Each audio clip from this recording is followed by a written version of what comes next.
चौरी बाजार में दुकान चलाते हैं, जावली गांव के रहने वाले हैं। जावली गांव में आपने लाके खड़ा कर दिया है मंगरुआ को, और ये गौशाला है। इतना हिम्मत कहाँ से जुटा लेते हैं कि हमको दुकान भी चलाना है, हमको गौ सेवा भी करनी है। देखिए, जावली में जो है ना, जावली में मेरी जान बसती है, क्योंकि ये हमारे बुजुर्गों का, हमारा बचपन में हम यहीं पैदा हुए, तो ये मेरा गांव है। तो काम मेरा एक चावड़ी बाजार में, वो मेरा रोजी रोटी का है। जी जी। ठीक है। जावली मेरा गांव है, मेरा पैतृक गांव है जी। और ये गौशाला चलाना ये एक धर्म का काम है। जी जी। और ये मेरे बुजुर्गों का, मेरे परिवार का, मेरे बड़े बुजुर्ग जो परिवार के हैं उनका, मेरे गांव वासियों का, जो मेरे गांव का है वो भी मेरा एक परिवार है। जी। उनका सबका आशीर्वाद है। मेरे गांव के मुझे बहुत चाहते हैं अच्छे से, मतलब जो, तो ये उन्हीं सभी का प्रेम है और उन्हीं से मुझे हिम्मत आती है। तो चलिए आपके गौशाला की ओर चलते हैं। आइए।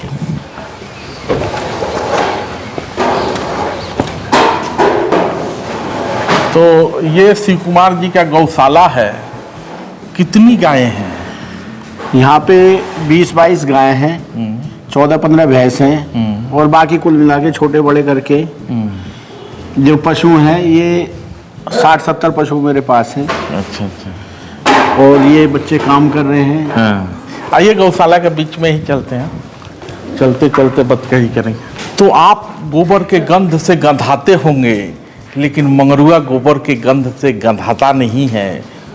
हमको लगता है कि शिव कुमार जी भी गांव के रहने वाले हैं, तो इनको भी गोबर से खुशबू आती होगी, तभी तो गौशाला चला रहे हैं। तभी तो गौशाला चला रहे हैं जी।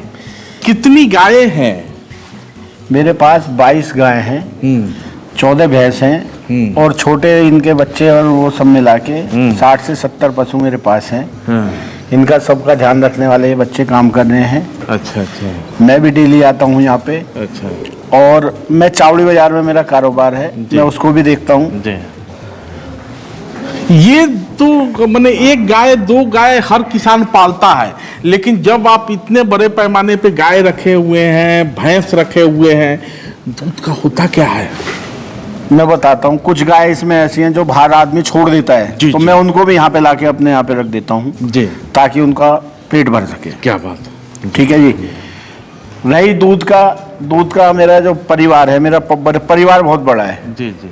हम भाई वगैरह सब मिला के हमारा घर पे ही हम दूध को अपने यूज़ करते हैं जी। हम बाहर नहीं बेचते इसको, दूध को जी। कोई हमारा व्यवसाय नहीं है जी। ये सिर्फ हमारा शौक है। लेकिन ये तो खर्च भी होता है ना, गौशाला चला। खर्च देने वाला देखो ऊपर बैठा है जी। जब हम काम कर रहे हैं, तो जब हम अपना पेट भर रहे हैं, तो इनका भी तो भरने में हमें क्या पता रही है। ये भी तो हमें दूध दे रहे हैं ना। जी जी। हमारे में ताकत ला रहे हैं, हमें कमाने की बुद्धि दे रहे हैं, तो हमारा सब जी। क्योंकि दूध पियोगे तो बुद्धि भी बढ़ेगी, शरीर भी सही रहेगा। जी। तो ये शिव कुमार जी का गौशाला है, और गायें हैं, भैंस हैं, और अभी भी गांव शिव कुमार जी के अंदर जिंदा है।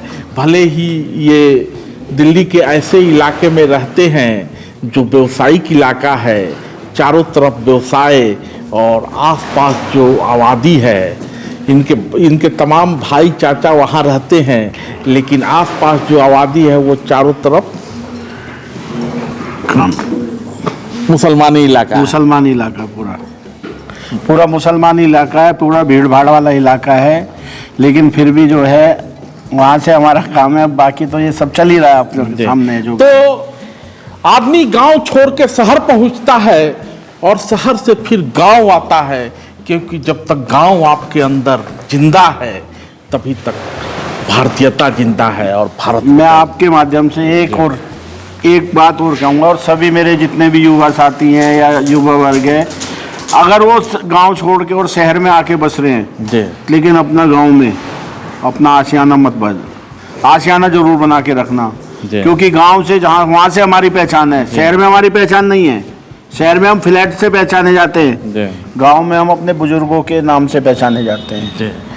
तो शिव कुमार जी के बात को आगे बढ़ाते हुए मंगरुआ इसमें ये जोड़ना चाहता है कोरोना ने हमें सिखा दिया है, क्योंकि आपका गांव तो दिल्ली से सटे हुए था, लेकिन उनसे पूछिए जो लोग बिहार से चल के, पश्चिम पूर्वी उत्तर प्रदेश से चल के मुंबई में रह रहे थे, दिल्ली में रह रहे थे, अचानक ऐसी व्यवस्था हो गई कि आपको गांव जाना ही है और सड़कों पे भीड़ दिखाते। गांव तो जिंदा रखना ही होगा। अब मैं आपको बताता हूँ, अगर हम अपने गांव का जिंदा रखेंगे जी, एक तो पेड़ पौधे मिलेंगे जिससे हमें ऑक्सीजन जो मिलता है पेड़ पौधों से आता है।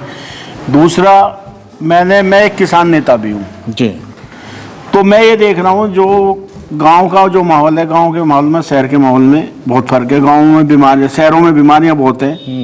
भाई हमने कहीं टहलने, हम अगर आज हम कहीं जाते हैं, अगर हम घूमने भी चले गए, लोग पार्कों में जाके सेहत के लिए घूम रहे हैं। यहाँ तो आप पार्क में मत जाओ, वैसे काम करने जाओगे तभी घूमना हो जाएगा आपका।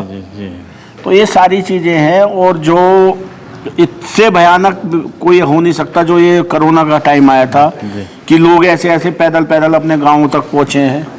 लेकिन गाँव को मैं कहता हूँ, गाँव को अपना जिंदा रखो, क्योंकि गाँव से हमारी पहचान है। तो यदि तेरे अंदर जिंदा है तेरा गांव, तो कभी उखड़ नहीं सकता तेरा पाँव, और पाँव को अंगद की तरह जमाए रखना है तो गांव को अपने अंदर जिंदा रखना होगा। धन्यवाद शिव कुमार जी, आपकी गौशाला हमने देखा और बहुत अच्छा लगा।